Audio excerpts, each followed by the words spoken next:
And welcome to the 2023 Louisiana Gubernatorial Debate pre-show exclusively on WWL Digital. I'm Aaron S. Lee, and we are just over a month out from Election Day on October 14th. And tonight, just minutes away on WWL-TV and all WWL digital and streaming platforms, marks the first opportunity for candidates to go head-to-head as they try to convince Louisiana voters why they should be our next governor. Joining me is WWL-TV political analyst Clancy Dubois. Clancy, thanks for joining us. Happy to be here. Clancy, let's jump right in. Listen, what are you most looking forward to from tonight's debate? I'm waiting to see which, if any, of the Republicans who are in single digits in all the polls can distinguish himself or herself from the others and go after frontrunner Jeff Landry, also a Republican. Right now, you look back over the last 4 or 5 months, all the polls suggest it's two front runners, Republican Jeff Landry, the Attorney General for the last 8 years, and Democrat Shawn Wilson, former Transportation Secretary. They have been locked in first and second. Landry significantly ahead, but Wilson solidly in second place. Everybody else in single digits, and everybody else is basically the other Republican want to be governors. They need to go to the whip. And tonight is their first chance. They need to find a way, each of them needs to find a way to say, I'm the one who will slay the dragon. I'm the one who can take on Jeff Landry. If they can't do that, then it's going to continue to be a two-horse front runner with the field trailing them in single digits. You know, you mentioned the 5 candidates that are going to be here tonight. Listen, the one name missing is Jeff Landry, the Republican, the state attorney general. Your thoughts on the reason that he decided not to attend? Well, the reason he decided not to attend, in my opinion, is not the reason that he gave or that the Republican Party gave. He's not showing up tonight because he's basically scared. When you're way in front, you want to kind of sit on your lead, which I think is what he's doing. He's continuing to put out all of his feel-good ads and say, oh, I'm just an everyman, just like you. I love Louisiana, and keeping the waters calm. His opponents, in his absence, are going to go after him, and they need to go after him big time to eat away at his huge lead among Louisiana's vast pool of conservative voters. If they fail to do that, then they might as well fold their tents right now. But I think they're going to go after him tonight in a big way. So you believe they'll mention his name quite a bit tonight? Oh, sure. They might even say, why don't we have an empty chair here? Which happens sometimes in debates. But they'll show an empty chair with the candidate's name as a no-show. And Landry's starting to get attacked for not showing up. Frankly, in my opinion, it's an act of cowardice. If you really are prepared to lead the state of Louisiana through all of the crises that every governor faces, look back at John Bel Edwards' 2 terms. Started off early on with floods, mass shooting in which police were shot, hurricanes, now wildfires, tornadoes, economic downturns, a pandemic. Governors have to face whatever comes. They don't get to pick and choose which crises they want to address. So when a candidate says, I'm going to pick and choose which debates I attend, that's a sign that something's wrong there. It's a big red flag because I believe, and I've seen in 50 years of covering Louisiana politics, that candidates campaign the way they govern. So Jeff Landry is showing how he's going to govern. He's going to want to pick and choose which issues he takes on. Governors don't get that luxury. Attorney generals do, but not governors. You know, you mentioned some of the crises that they'll have to cover. What are some things that candidates typically want to avoid? Some of the pitfalls that they do not want to get lured into in tonight's debate? Well, it's an old saying in politics that nobody wins or loses a debate by outpointing his or her opponent. Candidates lose debates by making unforced errors. So Landry, who's frankly not the sharpest tool in the shed among this field of candidates, you've got some very smart folks running, and he's not the smartest in my opinion, but I think he's listening to his advisors who are saying, look, you don't need to do this. You don't want to risk any unforced errors. Avoid this debate. Pick and choose the debate you want. He's going to debate next Friday on a Friday night when people are thinking high school football, the run up to LSU and Saints football. So a Friday night is not when people tend to sit around and watch TV, especially not a debate among candidates. This is a time when they want to go out to dinner, go be with their friends, go to a high school football game, do anything but watch a debate. So that's why he's going to that debate. It's also hosted by a conservative network, so he feels more comfortable there. I don't think he wants to face the tough questions that the other candidates are going to get tonight. Clancy, we had an exclusive new statewide poll conducted by WWL late last month. Landry showed to be the clear frontrunner, as you mentioned, capturing 36% of the vote. Respondents followed by Sean Wilson at 26%. What does Sean Wilson need to do to close that gap tonight? I don't know that he needs to close the gap tonight with Landry. I think he needs to solidify his base among Democrat and black voters and moderates. He needs to try to win over the moderates who are not comfortable with Jeff Landry, and there's a lot of those. In fact, there's a significant ABL movement out there in Louisiana, anybody but Landry. The same poll shows that about half of Landry's support is soft. He's got 36%, which is a lot, but almost half of that says, I would consider somebody else. So that's what the other candidates, including Sean Wilson, know are up for grabs. And Wilson wants to reach out to Democrats and unite them behind himself, because you've always plenty of strengths to your base from at the beginning of a campaign, and then you reach outward. So I think tonight's going to be the beginning of him reaching outward to white crossover voters, white moderates, and uniting African-American voters behind his candidacy. Of course, Landry and Wilson, the only two in our poll receiving double-digit percentages in our trial heat. The others all single-digit. What do they need to do to maybe gain some ground on the two frontrunners? Well, they need to cast doubt in voters' minds about what Jeff Landry is all about. They're going to criticize his record as Attorney General. For example, I would expect more than one of them will say, look, he's the state's chief law enforcement officer, and he's talking about how bad crime is. What has he done about it? That's the kind of question they'll raise. I think they'll criticize him for some of the ethics violations or the latest ethics violation that he's accused of, accepting a free flight, which allegedly is a violation of the ethics laws of Louisiana, and the ethics board has filed a charge against him. So he's not here to defend that, but he's going to have to defend it at some point. In the meantime, they get to score points tonight in his absence by criticizing him for that. Sean Wilson, the secretary, former secretary of the Department of Transportation here in Louisiana, he was endorsed by the Louisiana Governor, John Bel Edwards. How much does that endorsement either help or perhaps hurt his chances? I don't think it hurts him very much. It would hurt him perhaps among Republicans who are not going to follow John Bel Edwards anyway. I think it helps him because it solidifies his base among Democrats. John Bel Edwards, the only Democratic governor in the South, is still liked and still gets positive ratings by 53% of the voters in Louisiana. That includes a fair number of Republicans. So for a governor of either party to finish his or her term with a majority saying he's doing a good job is something that all governors aspire to. He's the envy of outgoing governors around the South, even Republican governors. Contrast that with Bobby Jindal's final approval ratings, which were in the high 20s and low 30s. He was the second least popular governor in America. So that's a disaster, followed by a guy who looks like a clear winner, because frankly, Edwards wasn't trying to use the governor's office as a stepping stone to the presidency or something else, whereas Jindal was constantly trying to, fly off to other states under the pretext of just making a visit when he was clearly trying to launch a campaign for president, which fizzled on day one.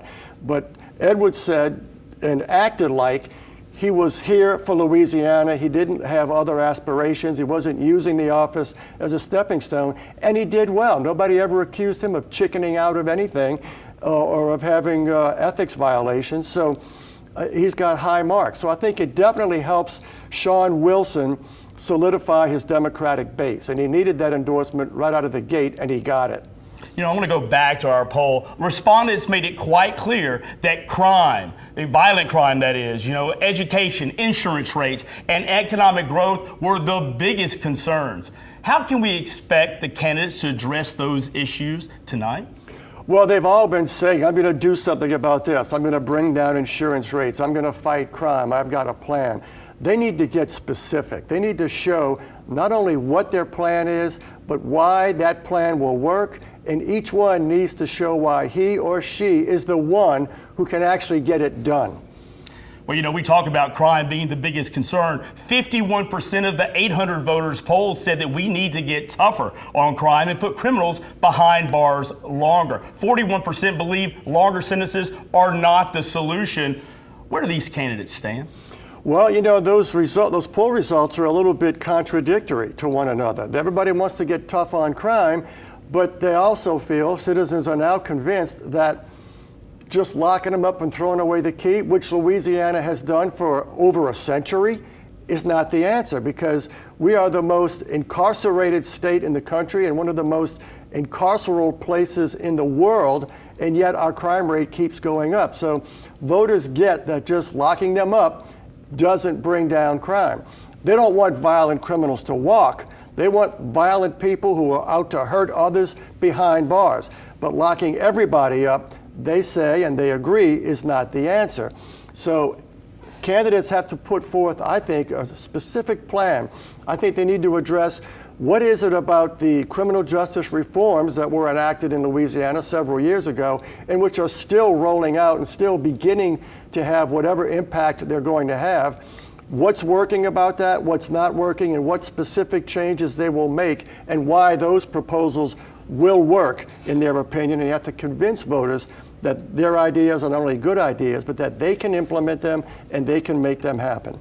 You know, Clancy, speaking of violent crime and staying on that topic, of those polled, 51% are against Governor John Bel Edwards' clemency proposal for death row inmates. 41% of those favoring abolishing capital punishment. Can we expect to hear from the candidates about this tonight? Oh, I suspect they've seen those numbers, and their own polls are showing something very similar. So I would look for all the candidates to have, perhaps not Sean Wilson, but maybe so. But I think certainly all the Republican candidates will say, I'm for the death penalty. I know this is what Louisiana voters want, and I'm not going to follow Governor Edwards' plan on that.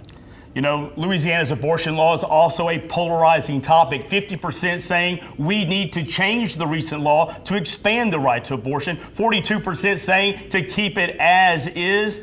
From your knowledge, where do the candidates stand? Well, all of the candidates are going to take some form of a pro-life stance, although Sean Wilson is more pro-choice. He's not been very, very specific about that, so he needs to be more specific, and I think there will be some questions tonight. I'll look for questions to be put to these candidates. Exactly what is your position on abortion? Specifically, do you favor keeping the laws as we have them right now? Do you think we should allow, for example, exceptions for rape and incest or for the life of the mother? Do we want to let doctors make that call, or do we want lawyers and politicians to make that call? That's the kind of specificity that voters want to hear, they want to know, and it's important to the voters, so it's important to the candidates to be specific about exactly where they stand on Louisiana's anti-abortion laws. So from your opinion, tonight, necessarily you can't win or lose the election from a debate, but can it help make or break you? Yes, again, it's unforced errors that typically cause candidates to fail. It's not so much that a candidate wins a debate, but candidates can lose a debate by saying something that just makes no sense, by flubbing, by having, like I sometimes have, a senior moment where you start down a trail and then you forget where you're going. You know, that happened once to Bob Livingston in the governor's race, and he was a much younger man than he is today, and it came back to haunt him. He said, there's 3 things we got to do, and then he said the first 2 and couldn't remember the third. And everybody likes Bob Livingston. He's a good guy, but it was a mistake. It was an unforced error, and it hurt him. So that's the kind of unforced error. Someone says something that's just not true, that winds up blowing up, or they say something that's, you know, racially insensitive, or that offends a group of people somehow, or that just, you know, just sounds like gobbledygook, and that will get played over and over and say, we can't have this person as our governor. And I think that's why Jeff Landry's not going to be there tonight. He's the kind of guy who says things that come back to haunt him. So his campaign handlers are saying, no, don't go there. Blame it on the Urban League, which frankly sounds to me like race baiting, because the Urban League is a predominantly black organization. That follows and echoes Donald Trump's statements that I only represent the people who voted for me, which is frankly not what presidents or governors are supposed to do, let alone say. But I think they're worried that Landry will say something that gets him in trouble, so they're keeping him under wraps. And he may just do that one debate, we'll see. But if that's what he does, he's going to get criticized, and I think it will cost him votes. Clancy, how do you expect Jeff Landry to respond, or does he respond tomorrow to tonight's debate? Oh, he'll just probably dismiss it and say, well, of course they're attacking me because I'm the front runner. Well, that's true. You always attack the front runner. If you don't do that, the front runner remains the front runner. That's politics, and Landry knows that. He's a very seasoned politician. And let me say this, I've criticized him, but he has run almost a picture-perfect campaign thus far. His ads, while I think they're a little bit disingenuous, they're very good. All political ads are disingenuous. All of these folks are making themselves out to be, superheroes and people who can just show up and I've got the plan, I'm going to make it happen, et cetera, et cetera. It's all exaggeration. But his ads, I think, are the best of the litter right now because they're consistent, they're on message, and his campaign and he are being very disciplined about, staying in the lane and not getting drawn into sideshows. Clancy, how important is this inaugural debate tonight for the overall election, especially here in New Orleans? New Orleans in this area being typically a blue dot and a sea of red. Just your thoughts on the viability and the importance of tonight. Well, a first debate is always very important because, as the old saying goes, you never get a second chance to make a first impression. And this is going to be the first impression that voters get of all the candidates on the stage. Well, I'm sorry, almost all the candidates on the stage, not Jeff Landry, but all the candidates who are most in need of making a good first impression. This is voters' first chance to see them. And, it's, again, the voters get to sort of winnow out and what people like me and many others are waiting to see, including some of the big donors around the state, they're waiting to see if somebody can break out of the pack and challenge Jeff Landry. Tonight will be the first step in that process. If it's going to happen at all, it will begin tonight. Thank you, Clancy. Once again, WWL political analyst Clancy Dubose. Now listen, stay tuned for 2023 Louisiana Gubernatorial Election Debate right here on WWL-TV and on all WWL digital platforms.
I'm Sharice Gibson along with Eric Polson of WWL-TV New Orleans, and we will be moderating tonight's debate.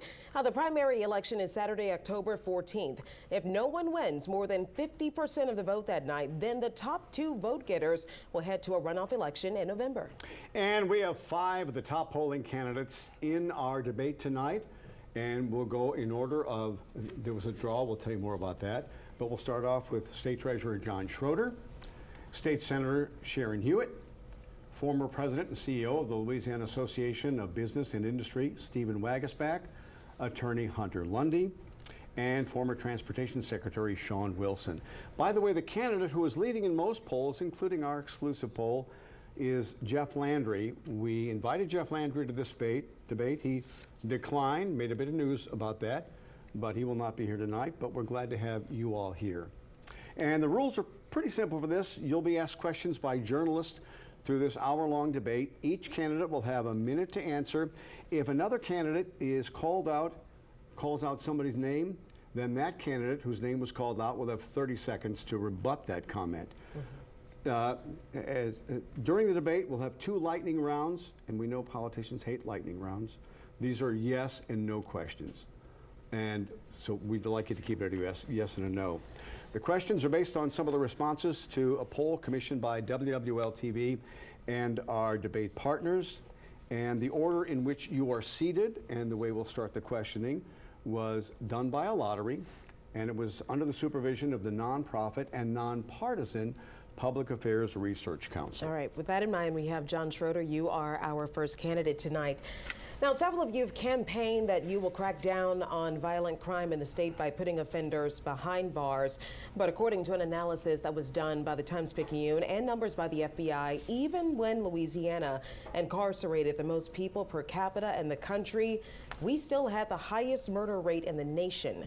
Now, as governor, what can you actually do from the state level to stop violent crime?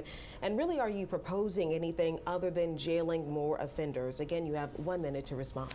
Well, look, my first professional career was in law enforcement. I have a degree in criminal justice from Southeastern. Fought crime at a high level in this country. Former narcotics detective. I've worked on every felony crime that you could imagine. But look, I'll be the biggest crime-fighting governor that's ever served in Louisiana because of my background between the military and my law enforcement time. But the bottom line is we have to, crime fighting, it isn't always about putting somebody in jail. It's more about how do you deter that crime? How do you prevent that crime? Mental health is a huge problem. We have a lot of people sitting in jails today because of our mental health crisis in this state that has to be dealt with. But as governor, we're going to have the top state troop in America. We're going to fund them, we're going to train them, we're going to educate them, but we're going to hold them to a very high standard and hold them accountable to the public. All right, thank you so much, Mr. Schroeder. Ms. Hewitt. Thank you for hosting us tonight. One of the underlying problems with crime is drugs, and fentanyl in particular has become a big problem throughout our communities. This last legislative session, I passed a bill to basically be tough on fentanyl manufacturers and these clandestine labs, as well as those that are dealing fentanyl, because they're attacking our young people. Young people quite often are making bad decisions because of these counterfeit pills. And we know from our experience with heroin that when you throw the book at the dealers and those that are manufacturing with a tough on crime message, that we will eradicate fentanyl just as we did heroin. That's the first thing. I also agree with the treasurer. Mental health is a big issue and we need to fund that and do better. Overall, we don't have enough boots on the ground in terms of law enforcement. I will have academies for the state troopers so that we continue to train. I will pay them so that we will keep them, and we will have... All right, Ms. Hewitt, of course, you made it up. Thank you so much, Mr. Wagasback. We need more law enforcement on the street. We're down about 200 state troopers at the state police level. When you talk to local sheriffs and police officers, we're down there as well. Inflation has driven up wages for everyone, so it's harder to recruit police. We have to back them, pay them, and train them. The second thing is technology. license plate readers, body cams, street side cams in high crime areas, touristy areas. The more the state can use surplus dollars to put that video surveillance in place, the more we can prove crimes without people having to testify because they're scared to do it because of retribution. The last thing is we have a juvenile violent crime crisis in our state. A lot of young offenders are out on the streets committing violent crimes, so we have to create facilities where we can bring them in, take them off the streets away from that tragic issue, but also give them some of the retraining, the drug treatment, the mental health treatment they need so we can turn them in to be a more productive part of society. All right, Mr. Wackersbach, thank you so much. Mr. Lundy. Education is hooked directly to crime. We have to start young and we prevent crime. We have to have children that can read and write. We have to have children that can communicate. And we have to start pre-K. We have to start when they're 3 and 4 year olds. There's a direct link between education and reading and incarceration, including reading as an adult in prison. There's a recent study out that says there's a 6 to 7% reduction in recidivism when you have a prisoner that gets out that can read. So yes, we have the longest penalties in the nation of our prisoners. We have one of the highest murder rates, but education and crime are mixed. So we start with our children and we get them out of poverty, we get them working, and then we make sure that our prisons, we're educating them, we're making sure they get out, they can have a trade, they can read and write, and they won't go back. They have a place to live and they have a job, they'll never go back. All right, Mr. Lundy, thank you so much. Mr. Wilson. Let me take a few seconds just to introduce myself to your viewing audience. I'm Sean Wilson, candidate for governor, a native son of New Orleans, Louisiana. Grew up in Algiers. My mom still lives in the shotgun house I grew up in. And so you've got someone who understands what it means to live in a big city and someone who's lived in a smaller town as well. In order to address crime, we have to be thoughtful. The fact that the leading candidate in this campaign is the chief law enforcement officer of the state, has failed to show up, no different than he did tonight. The first thing you have to do is show up and be engaged. As a candidate for governor and as governor, I will make the investments that we need to ensure that local law enforcement has the resources and the capacity to build and do their jobs effectively.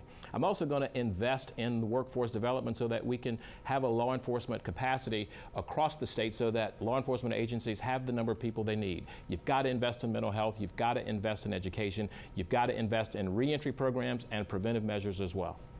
All right, as we mentioned earlier in the program, that we've partnered with media outlets across the state, so this is being broadcast across Louisiana. And we're starting with a question from one of our partners, The Advocate and the Times-Picayune. Good evening, I'm Stephanie Grace. 9 insurance companies that once did business in Louisiana have gone under, and at least a dozen stopped writing homeowners policies in the state. Prices are way up, and about 130,000 families are now insured through Citizens, the state-run insurer of last resort. Given all this, what steps would you take as governor to make Louisiana more attractive to insurance companies and to make homeowners insurance more affordable? Because this is such an important topic, I mean, I hear about insurance from everybody. We want to reiterate, what steps would you take to make the state more attractive to insurance companies to come here? We're losing them, Florida's losing them, and to make homeowner insurance more affordable. As we said, we're going to rotate, so we'll start with Sharon Hewitt. You have 1 minute. Thank you. Insurance is one of the biggest issues that are affecting our families. I get emails all the time from people who are afraid they're about to lose their homes because they can't afford the insurance. We have 2 problems in Louisiana, and it's not because we have too many hurricanes. We regulate the industry different than other states, and we are a very litigious state. Those 2 things contribute greatly to the fact that insurance companies do not want to work here. They do not want to write policies here. I will do several things. First of all, I will have a special session immediately after being sworn in as governor to address this crisis and work with our new insurance commissioner to put forth good, sound legislative policy. Some of the things that we need to change, for example, we need to allow insurance companies to operate in a free market and to set their rates.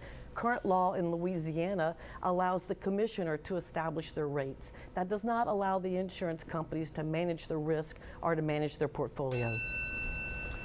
Stephen Wackersbach.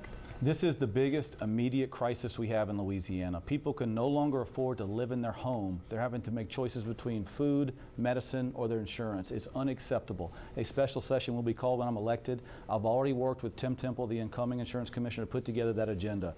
Yes, we have to ensure that the market is competitive, but also we must double down on legal reform, take out some of those frivolous lawsuits so we can put those savings out of one trial lawyer pocket into the savings of homeowners' pockets is where they should be. The other piece is the adjuster shuffle. How many people have gone through and tried to make a claim, and you have to go to 1, 2, 3, 4, 5 different adjusters? It's a delay stall tactic that drives people crazy. It's unacceptable. We're going to create adjuster training academies in each of our coastal universities so we can train our neighbors to be adjusters. So next time a storm hits, people who understand our community can come in and help you process that claim. You won't have to wait for some stranger to the Northeast to come in and be someone who understands you and your community. That'll speed up claims and make the experience much better for all of us. Thank you. Hunter Luddy, same question. Well, we have companies that left because insurance companies lie.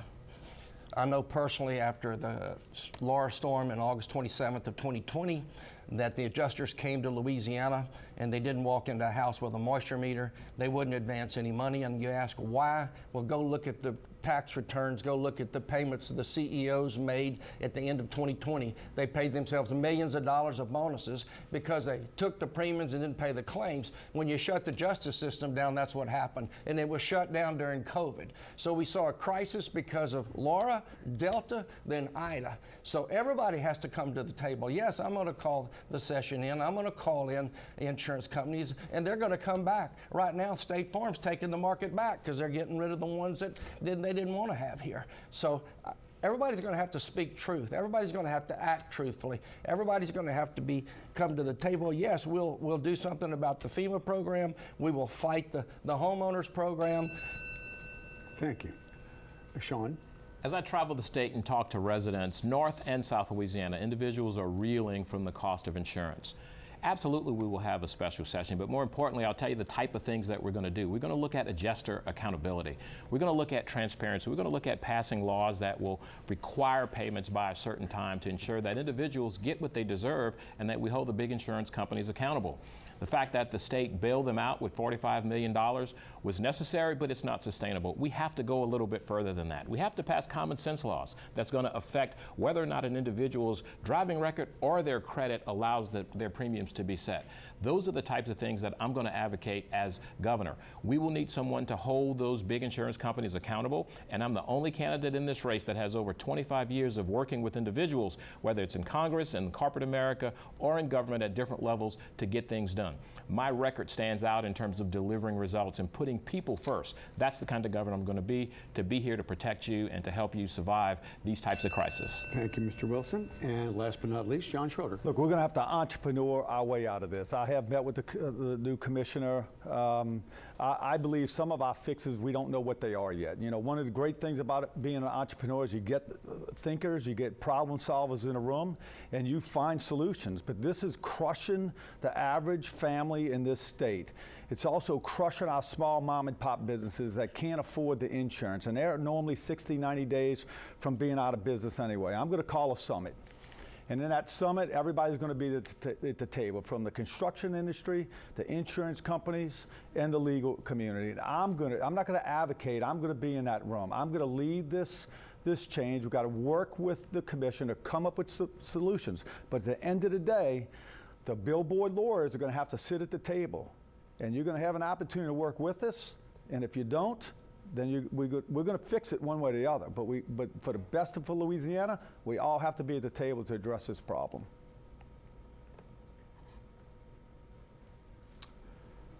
All right. Sharice? All right, no, this is for you, Eric, about the Supreme Court. Oh, I'm sorry. All right. After the Supreme Court overturned Roe v. Wade, saying it's an issue that the state should decide, Louisiana became one of a number of states that outlaws abortion, with few exceptions. And I'll take this. And this is such a topic that is discussed all over this country. It is very controversial. After Roe v. Wade was overturned, Louisiana became one of the states that outlawed abortion, except for very few exceptions. Since then, a number of states, including some red states, have let the people, the voters, decide on abortion issues. Most polls across the country, including the poll we did and one at LSU, say it's very important, and they think that the laws here are a bit too strict. Even former South Carolina Governor Nikki Haley, in that recent GOP debate, said, can't we come to some consensus on this? And because this is such a volatile and personal issue, and considering other states have let their voters decide the abortion issue, would you, if elected governor, ask the state legislature to put this issue on the ballot to let the people decide about the abortion issue instead of politicians? And this time we'll start with Stephen Wagasback. Thank you for the question. And you're right, it is a very emotional issue. I would not support a ballot initiative on such an important issue. I think it needs to be thoughtful. And I would tell you I'm a pro-life candidate and I'm a pro-life person. Part of that is driven by my faith. Part of that is driven by the experiences my wife and I have had. Our middle son is special needs. Her pregnancy for him was quite troublesome. And early on, we were advised that possibly termination should be the way to go. We refused. We didn't have a second's thought on that. To this day, he's an 18-year-old young man. He is the light of our lives. He has made my wife and I, my two other sons, better people, and everyone he touches is a better person because of it. We gave him a chance at life. Every life has a chance to be special, no matter how daunting it appears on day one. And I'm committed to giving every life that chance to be special. Now, one thing we do have to do is be much better at caring for women, both during that pregnancy and after pregnancy, postpartum especially. There are things like hypertension and other issues we have to treat aggressively and be there for the mother, not just through pregnancy, but after pregnancy as well. Thank you very much. Mr. Lundy. There's two victims to every abortion. It's the fetus that's killed, and it's the mother who's lost the child. And it's almost as much grief to when it's an intentional removal of a child and an unintentional. And I've seen it firsthand. And so I agree with the legislature and the findings that they've made. I support the fact that they're pro-life and I'm pro-life. And I don't think it needs to be a ballot issue. The state has spoken with the laws in place, and I stand on what they've done already and agree with them. Thank you. Mr. Wilson? Well, as a husband and a father, I've always trusted my wife and my daughter to make the decisions that's best for them. And so I don't object to having a ballot initiative to be able to allow the citizens to make these decisions, simply because our legislature has proven the fact that they are too extreme for Louisiana. Many of the residents across our state think we spend too much time talking about extreme issues that won't make us healthier.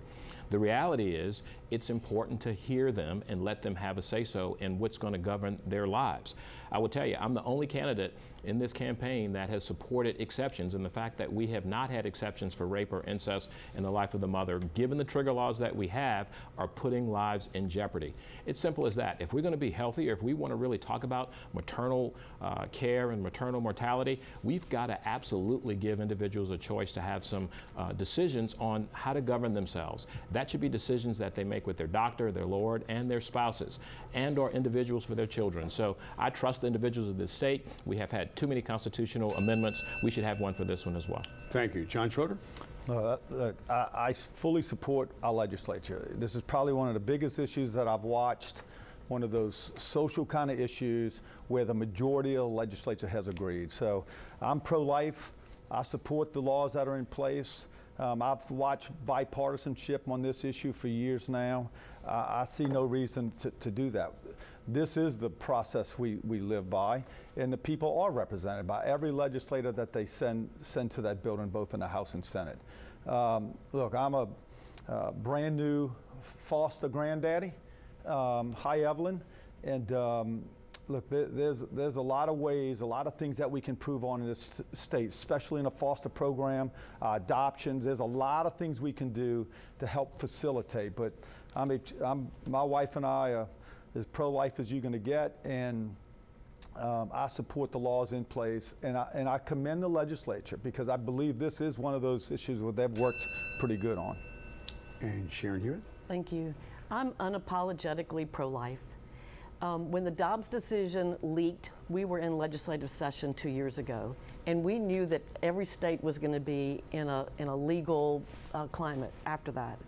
So I worked with others to make sure that we reviewed all of the laws on the books in Louisiana to make sure that we closed any loopholes and took care of any discrepancies in our laws to make sure that we could withstand any of the legal challenges. I also passed legislation that made it illegal for providers, for mail order people to send in mail order prescription pills for abortion. So not holding the mothers accountable, but the providers that are shipping it in illegally and trying to skirt the laws of Louisiana. This is a very pro-life state, and I do think the voters have input in that they elect the legislators. And as the treasurer said, I think the legislature has it right, and I support the laws as we have them on the books. Well, thank you so much for your responses to the questions so far. Now we are going for the first of our 2 rapid fire segments that we have planned for tonight's debate. And for these questions, we're asking if you can give us a yes or a no answer. And we're going to start out with a question from another one of our media partners. Candidates, I'm Michael Shingleton from WBRZ in Baton Rouge. As you all know, our area is just plagued with traffic issues, specifically that bottlenecked location of Interstate 10 right through downtown. Work is underway right now to widen it, but there's much more to do. So as our infrastructure ages, some 1,600 bridges in Louisiana are structurally deficient. Lawmakers have proposed adding to the gas tax to fund work in Baton Rouge and across the state. That, though, has been controversial. Do you support increasing the gas tax to fund critical repairs to roads and bridges? All right. As we said, we're asking for a yes or no answer. And just to repeat that again, Hunter Lundy, do you support increasing the gas tax to fund critical road and bridge repairs in the state? No. Mr. Wilson? No.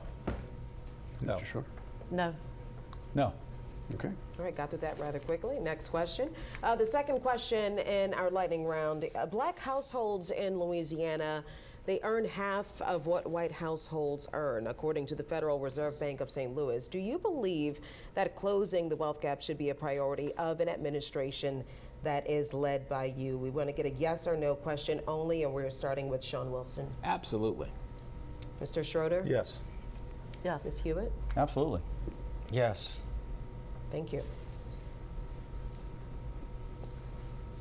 You got it, baby. Okay, yeah, that is the end of our, I'm sorry. A lot of stuff going on here.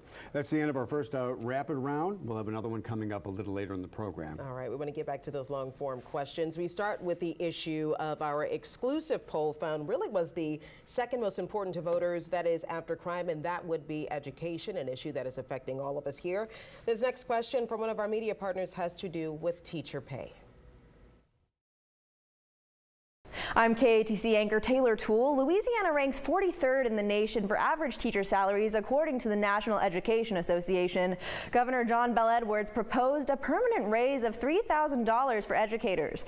In the end, state legislators agreed to give teachers a one-time stipend of $2,000 and $1,000 stipend for support staff. If you were governor, would you give teachers a permanent raise? Why or why not? All right, we want to start again with John Schroeder. You will have 1 minute to respond. Would you give teachers a permanent pay raise? Absolutely, yes. I know the budget process and the ins and outs of the money as well as anybody, being your state legislator. And for 9 years on the budget committee, I actually was on the education committee when we got teachers 8, 9 years ago, 10 years ago to the Southern average. Absolutely. I support we will find a permanent way to handle it. We'll also find a permanent way to raise the salaries of our state police, other law enforcement, the people who go and build our communities day in, day out. It's paramount. If we want more teachers, then we need to pay them. In the business world, that's how it works. That's what I bring to government.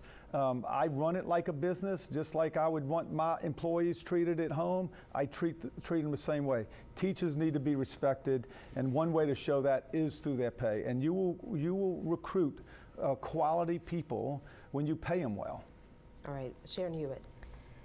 Education is the silver bullet. It helps get families out of poverty, it puts people to work, and it starts with good, high-quality teachers, and they have to be paid. So in my administration, yes, teachers will be paid at or above the Southern average. That will be included in the MFP, the standard salary, not as a stipend. But we have to get our kids reading.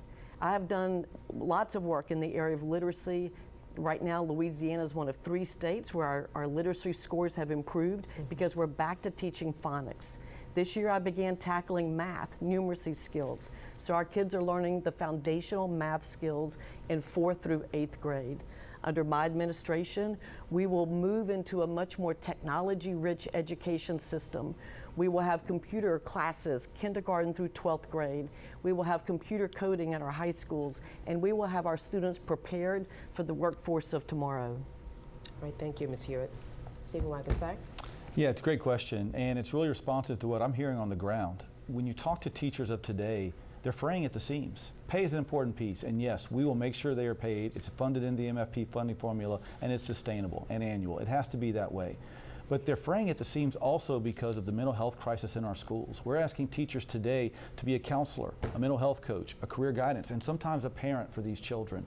It's not sustainable. So we have to also inject in our schools other support staff around to take some of those burdens off of those teachers' back so they can focus on what's needed, elevating kids into reading and writing and young potential of the future workforce we need today. If we can take some of that paperwork and bureaucracy and pressure off their backs, give them sustainable funding, I think you'll see more of a rewarding experience for them, and you'll see them be able to be more impactful so they can focus on what they do well and what they signed up to do, which is teach the future generation of Louisiana. All right, thank you so much for your answer there, Mr. Lundy.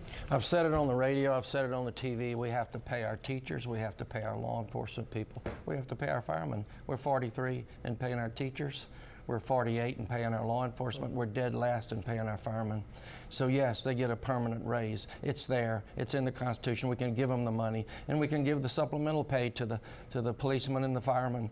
But you know, if we don't treat the people that take care of us the right way, how's the rest of the nation going to continue to look at us? And I'm telling you, that's the reason why we're the #1 poverty state in the nation, is because of the way everybody else looks at us, because we've got blight, we got bad problems, and we can fix it with education. So it starts young. I agree that we have to start when they're 3 years old. So we have to invest. I come from a family of educators, if you can't figure that out. Kindergarten teachers.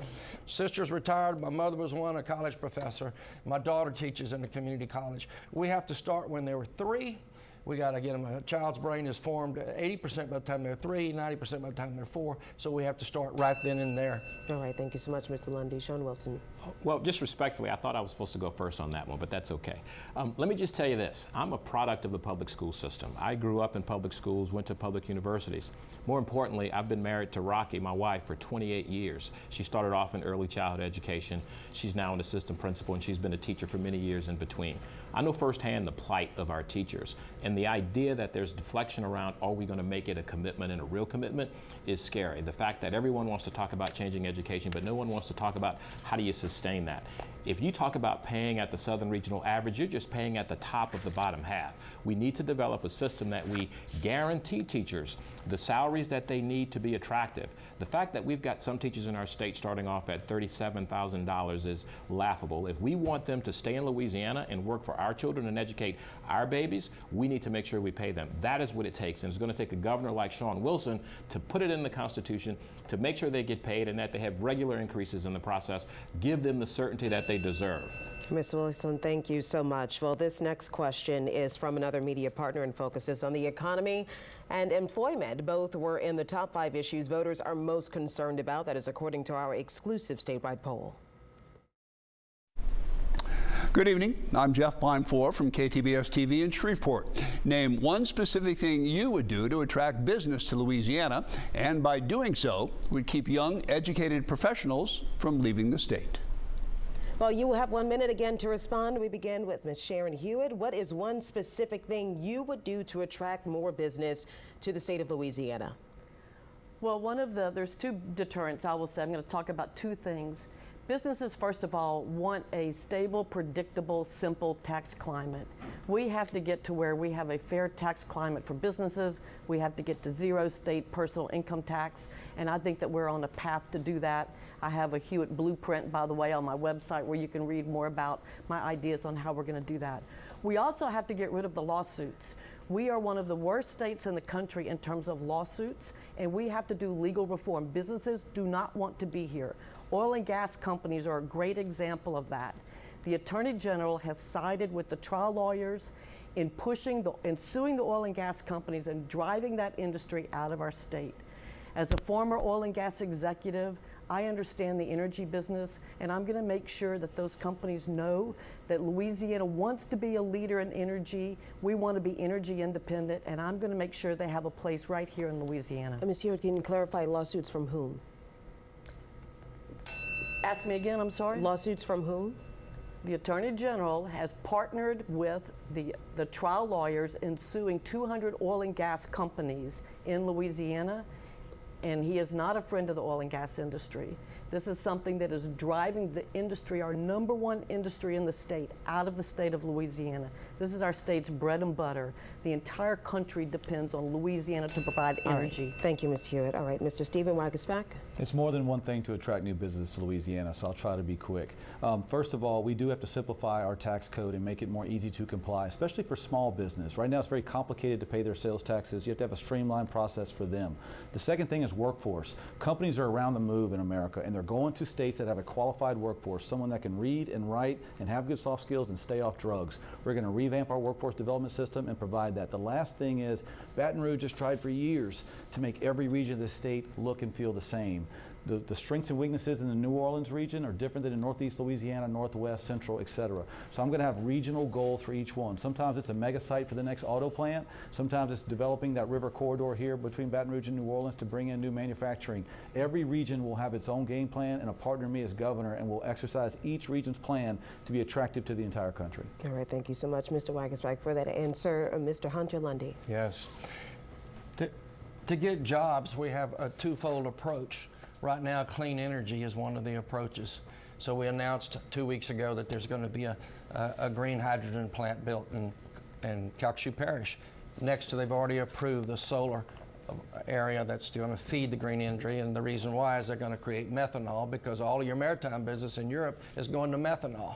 So we're going to have methanol making plants all over the state of Louisiana. They're going to build green hydrogen plants everywhere. We got Shell doing a biodiesel facility for $1.6 billion in Convent, Louisiana. They're going to build metallic blades for the wind farms in Iberia, Louisiana. So this has all already happened. I agree, we want our oil and gas industry to come back full force, in fact. But as a governor, my job is to get jobs for Louisiana. It's to get every bit of revenue we can to create work for our people. And so it's a two-pronged approach. But right now, clean energy is on and going full force into effect. All right, thank you so much. Mr. Sean Wilson. Well, as governor, I'm going to be wise. That means we're going to do workforce development and build a workforce for the future. I'm also going to invest in infrastructure. We're going to build the types of things and leverage the infrastructure we have, whether it's the Mississippi River, our rail system, our port system, our interstates. Look at what we have in the state. We cannot be beaten when it comes to the natural infrastructure we have. We're also going to talk about sensible reforms in terms of taxes, because businesses, small and large, need transparent, predictable, understandable tax structures, and that's going to be a paramount piece of what we're going to do in my administration. And then last, we're going to invest in education. That's a secondary part of building that workforce, because we're going to have to ensure that vocational education and universities and all of the educational systems with K-12 are input and in line and in sync with the jobs of the future, whether it's clean energy, whether it's dealing with renewables, hydrogen, wind, electrification, all of those elements. A Wilson administration will absolutely be wise in terms of growing business in this state. All right, Mr. Wilson, thank you so much. And John Schroeder. Look, I've said this before, there's really no new ideas that you haven't heard. We've heard all the ideas. This really comes down to leadership and who has the experience and how to do that. I say this a lot. We have to entrepreneur our way through these things, but people are leaving this state for the same reason they're not coming. We don't have safe communities.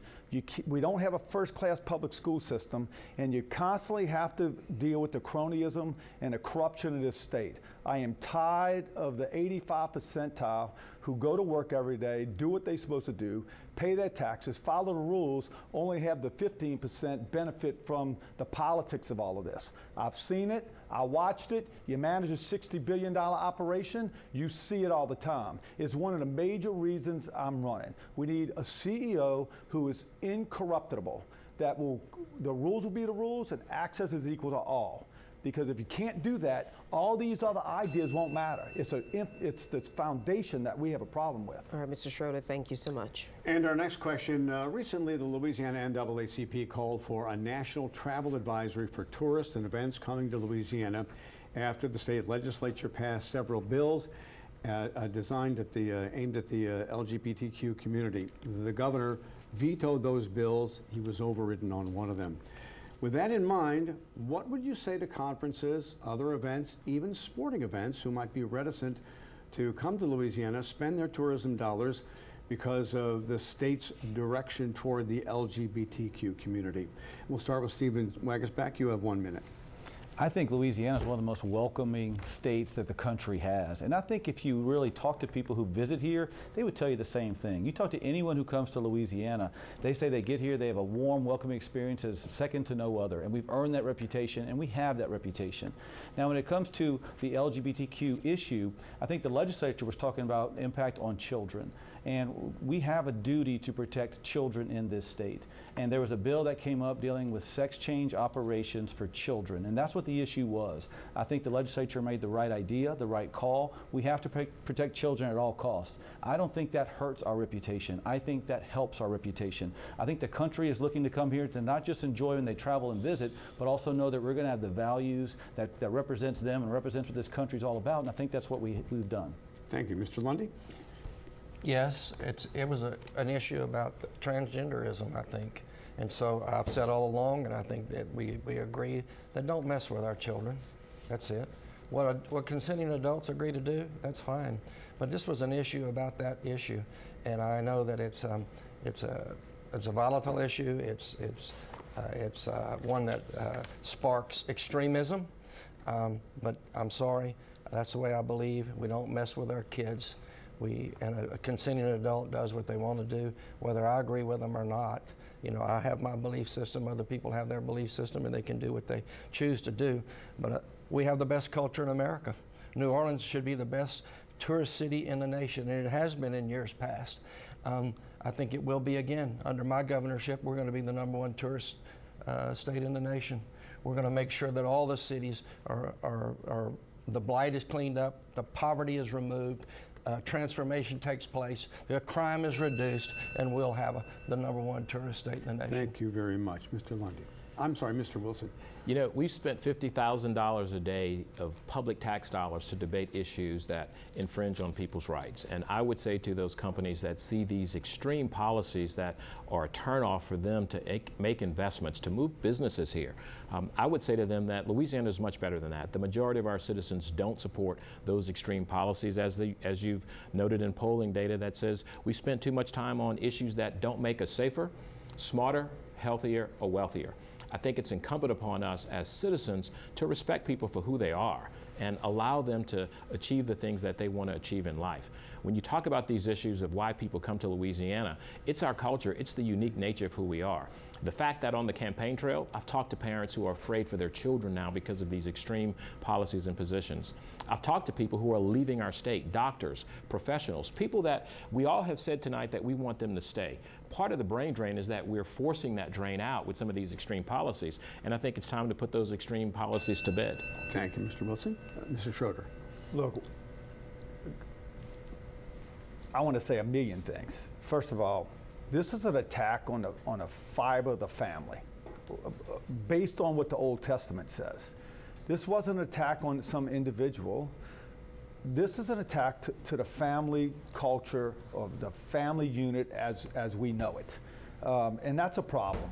You know, what you do on your own, that's up to you. That's between you and your God. I was put on this earth to love people, and I love everybody. I don't care what you do and where you do it. It's not my place to judge or throw the rock. I love this state. I love New Orleans. I'm born and raised here.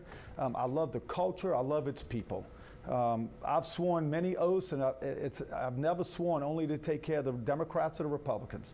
I say we have to live together and love together.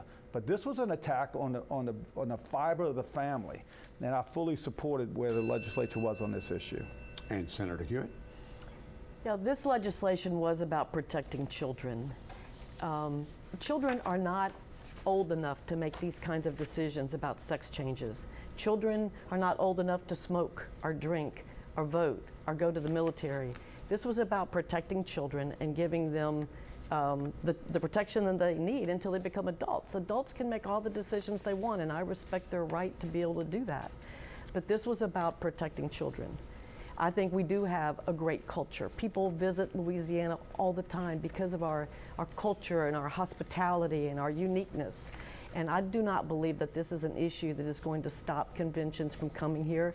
I agree that it is about family, and I think Louisiana stands strong in those principles, and I'm very proud of the vote that we took in the legislature this year on these issues.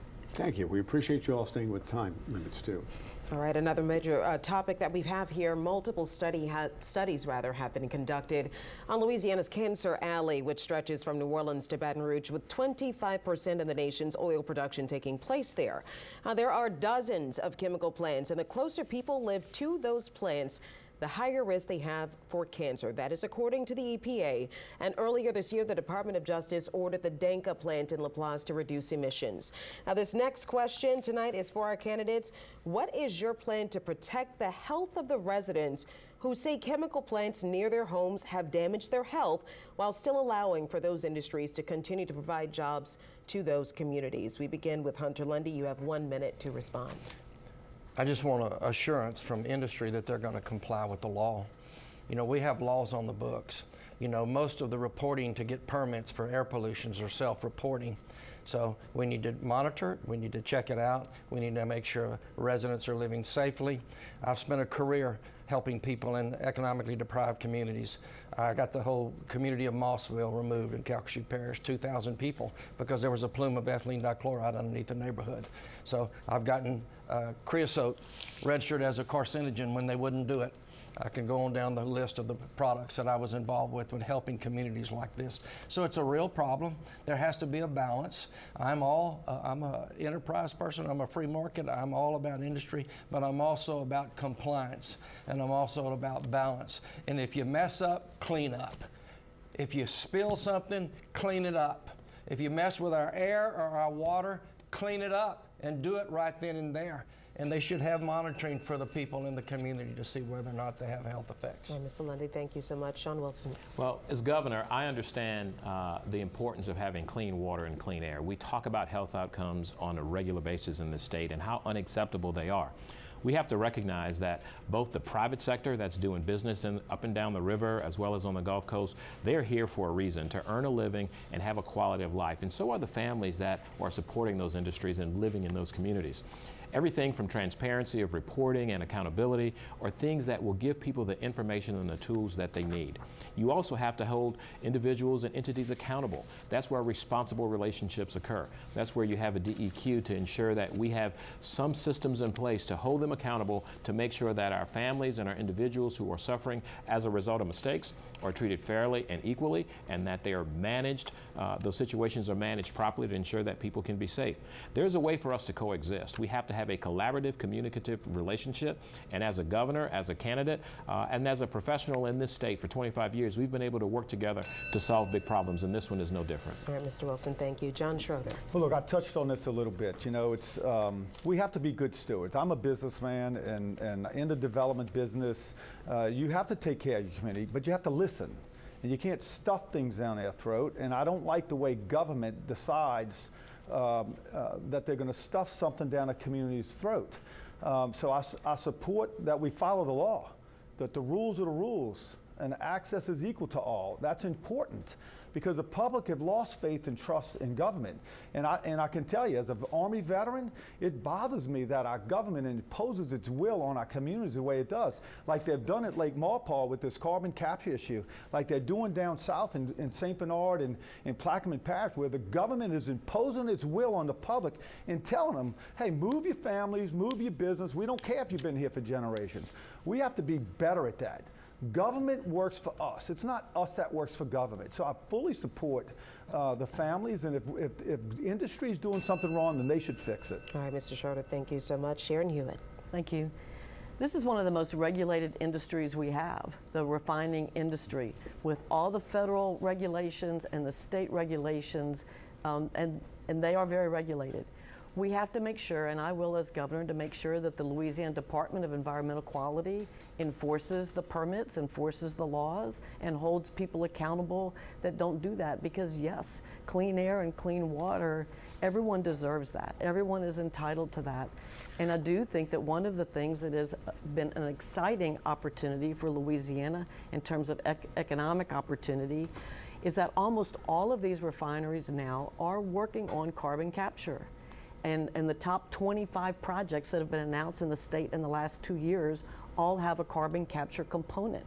That is basically reducing your greenhouse gas emissions and injecting them underground so that our air is cleaner. And so I do think the refineries are going to be leading the way because their constituents require that, as well as their shareholders. All right, thank you, Ms. Hewitt. Stephen Wax back. I think we should be proud of the fact that we are the sportsman's paradise, but we're also America's working coast. I mean, we know how to enjoy the outdoors. We have beautiful outdoors, yet we also have great attainable jobs that are fueling the country. Where would America be without Louisiana's energy worker, chemical plant worker, and manufacturing worker? They'd be nowhere.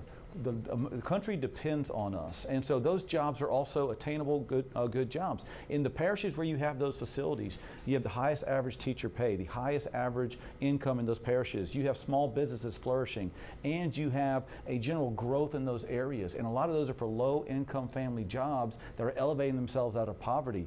We should be proud of this track record. We regulate those industries very regularly, and whenever there's a spill, they are forced to clean up. America has some of the strongest environmental safeguards the planet knows. More American energy is better for the country, it's better for the state, and it's better for the planet. So we should be proud and tell that story about the Louisiana Renaissance going down here as many times as we can. Yeah, Mr. Wagasback, I know they have some residents who are in that area who have frequently complained of suffering from living with cancer, having family members who have died from cancer. What can you do to reassure them that they can live next to these companies and be healthy? There are so many residents in those areas that have a great paying job, that have enjoyed working in those facilities, and they walk in and they have a great paycheck, a great health care, a great life for their children. I hear from people left and right in those areas that are really proud of what they do. I think national groups come down here and try to put a different spin on it. The truth is, the people I talk to in those parishes are proud of what they do for the country, proud of what they do for the state, and proud of the job they do every single day. And I don't think it's right that national folks come in here and try to disparage the hard work they do day in, day out, fueling this country. I don't know if it's national people coming down. People who live in those areas are saying that they've been in Cancer Alley, and they have complained about that. We've done stories about it here at our station. And many others are proud of the job they do day in, day out. I understand Absolutely. that. And so look, that's what I hear in those regions. If you look at those parishes again, these are some of the parishes that have the highest percentage of income, the highest percentage of private insurance, the highest teacher pay. Those parishes are benefiting from those investments. And I think they're proud of that service. And as a state, we have to attract more of those industries. Yes, have strong safeguards in place. Okay. But also attract those jobs because they provide lifelines out of poverty into a different way of life. All right, May I respond to that? Yes, you, sir, Mr. Lundy. Well, you can green belt it. You could go in, and if they're suffering from cancer, if they're having a problem, they can go in and buy it. I mean, you have community action plan groups that meet with the communities that have been adversely impacted. And I know you could probably call Oshner's and you could really find out about how many people have cancer. Over in Southwest Louisiana, you can call MD Anderson and find out who their biggest clientele is. And I am for industry. I'm for development. I'm for them. I just want compliance. And for those that have been adversely affected, they either need to be relocated or they need to be compensated, one of the two. I mean, we're not going to justify a great paying job when our family members are dying of cancer. So I'm sorry. There's other alternatives. You can compensate them, you can move them, you can greenbelt them, but you can have a community action plan and you can move forward with it. And yes, Lundy, I know our greatest paying jobs are along the river, along the ship channels, and I agree with him on the paying of jobs, but I disagree with him. Thank you so much, Mr. Lundy. We have a couple of other questions and topics we would love for you all to be able to touch on. We are back to our rapid fire questions. You know how this goes, just yes or no responses. All right, the U.S. Supreme Court upheld a ruling that Alabama likely violated the Voting Rights Act and diluted black voting power when lawmakers drew the state's congressional maps. And this is a case that could affect voting here in Louisiana because our state's facing some similar legal challenges. So our question is, do you support the creation of a second majority-minority district in Louisiana that would strengthen black voting power? We'll start with Sean Wilson. Absolutely, and it's my hope that the judge draws the map. It's a yes or no question. I'm sorry. Absolutely, yes. Thank you. Mr. Schroeder? I'm going to follow the law, whatever the law is. I mean, y'all ask that question a lot, but I'm going to do whatever the law says. Okay, Senator Hewitt? The same. If the legal challenge is withstood, then I will support that. Mr. Wagerspack? It's in the courts. Whatever the courts decides, the governor has to help implement. Mr. Lundy? From all indications, that is the law, and the answer is yes. Okay, that was probably a yes answer, so thank you. And that was a hard question, I understand that. Our next question, again, this is rapid fire. Do you support adding COVID vaccines to Louisiana's mandatory school vaccinations? This is a yes or no answer. We'll start with John Schroeder. No. No. No. No. No. All right, our next rapid fire question. Do you support increasing the state minimum wage from $7.25 an hour? Yes or no? We begin with Sharon Hewitt. I'm going to say maybe.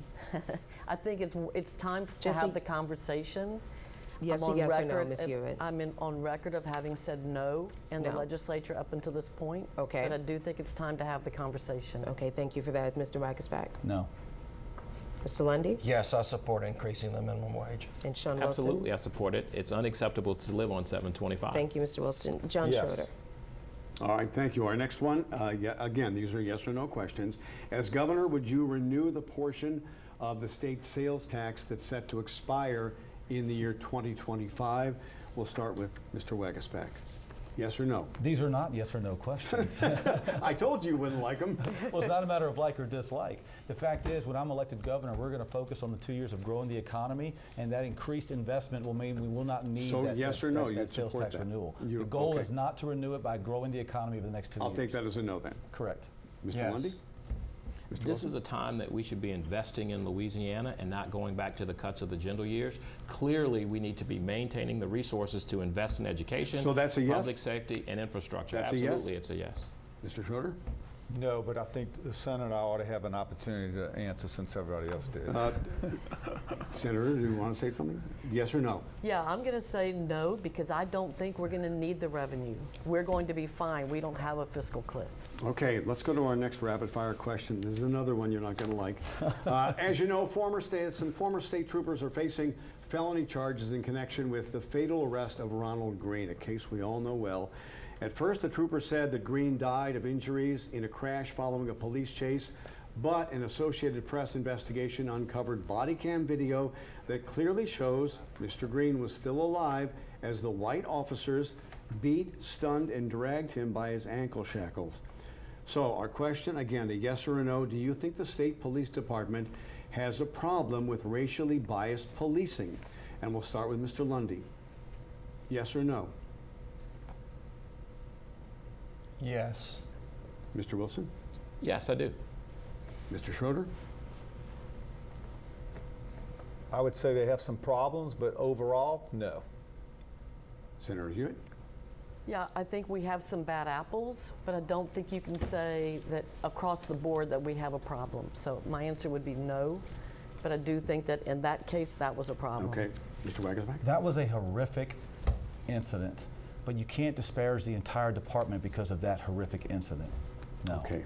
So considering that others have given more than a yes or no response, let me just qualify my answer. I said yes, but that does not mean that's every officer. I think we No, have to I be think thoughtful. we all get that. Well, Eric, hold on. I think we have to be thoughtful in how you manage these questions because the questions you're asking are going to put us in a position that doesn't make sense and that we've given others an opportunity to say that. I think it's only fair that we get a chance to explain ourselves. And I agree with Mr. Wilson. The If they're fact gonna explain, that we I all get to said the fact explain. that I said yes wasn't necessarily an Okay. indictment against officers. It was a fact of law enforcement that science and data has supported. All right. Mr. Thank you Wilson. very much. All right, thank you so much. Well, we are approaching the close of tonight's debate, and in this final segment, this is an opportunity for you to give the candidates time to speak on some closing remarks. So we're going to give you 1 minute each to go ahead and tell people why you think you're the best candidate to be the next governor of Louisiana.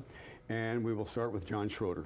Well, look, I'm happy to be here, and I showed up. Unlike the Attorney General, you have to represent and lead all the people of Louisiana, not just the ones that agree with you politically. So I'm bothered that he's not here. He's been a no-show for all these issues, and I think he's been a no-show on crime for the last 8 years. And I think the citizens of Louisiana need to pay attention. Nothing against everybody sitting here. Look, I'm a business guy. I've built my career on business, not politics. I'm 62 years old. My wife and I are grandparents. I'm not here for a career. I'm not here for a job. This is a devotion to me. I bring experience to the table.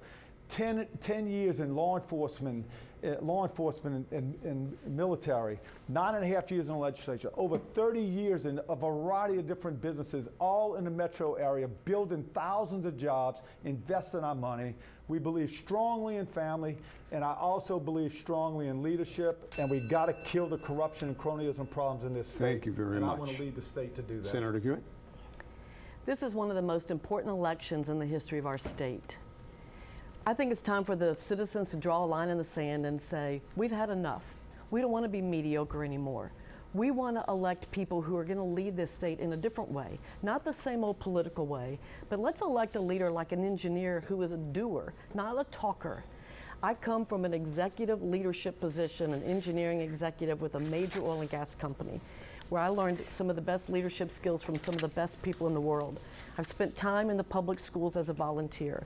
I've spent time 8 years in the legislature as a leader there. I understand the issues before our state and many of the solutions. I believe that our families deserve and want better education for their kids, high-paying jobs for their kids and grandkids, safe neighborhoods, affordable insurance, zero state income tax. We can do all of those things, and I believe I'm the best candidate to do that. Check me out at SharonHewitt.com, and you can read the Hewitt blueprint on how I plan to do it. Thank you. Mr. Wagersbach? You know, I'm asking Louisiana voters to believe that this is the opportunity to write the great Louisiana comeback story. If you think about it, when we get hit by a storm or any type of tragedy, what do? We put our guard down, we put our notions down, and we help our fellow man. That's all we think about. We all become one Louisiana. We are in a storm right now. It is unaffordable to live here with insurance and inflation. Our schools are not meeting the needs of parents. Crime is plaguing our cities. We are losing jobs and people to other states. We are in the eye of a storm. We just don't realize it because there's no named entity in the Gulf. It's time for us to treat this like we respond to every other sense of adversity, like Louisianans always do. Rally together, put solutions over sound bites, put people over politics, and elect someone new who wants to come in and bring people together and drive solutions that can make it easier for us to live here. There's an economic boom going around the South right now. We can benefit if we take the steps to march together in unison to create the new Louisiana we all deserve. Thank you very much. Mr. Lundy? The problem with our state today is what's sitting around on both sides of me. You know, the extreme red fighting the extreme blue, and nothing gets accomplished at the legislature. That's why I'm an independent. And I know 800,000 single moms could care less whether Jeff Landry's here tonight. You know, 1 out of every 6 kids skip school every 30 days because they're being bullied.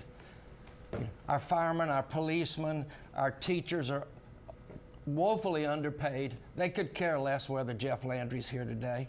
That's why I'm an independent, and that's why I'm running for governor.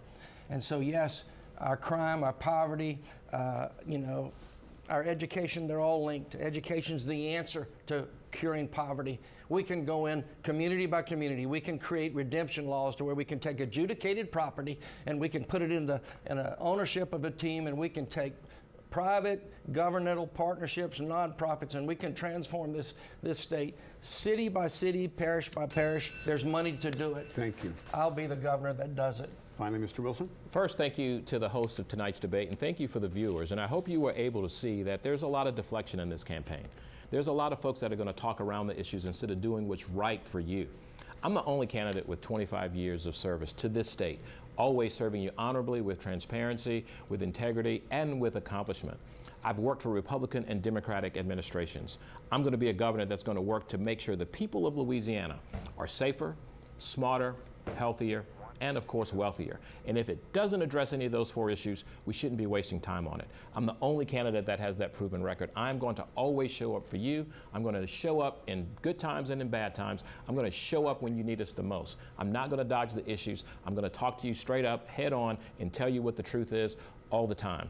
I'm the candidate that you need to lead us to the future because I've done it for 25 years, building bridges, working with Republicans and Democrats, bridges that are literal and figurative bridges. Visit us at WilsonForLouisiana.com, WilsonForLA.com. Thank you very much, and thank all of you for coming out tonight. I think we've learned a lot about how you feel about some of the most important issues the state is facing right now in this race. All right, and thank you so much for joining us for our statewide, and thank you to our statewide media partners as well for joining us for this debate. Have a great night. Live from WWL-TV in New Orleans, thanks for watching the 2023 Louisiana Gubernatorial Debate. Download the WWL-TV app. Grandmother restated Earl after Alberta's death. Teresa got with Earl?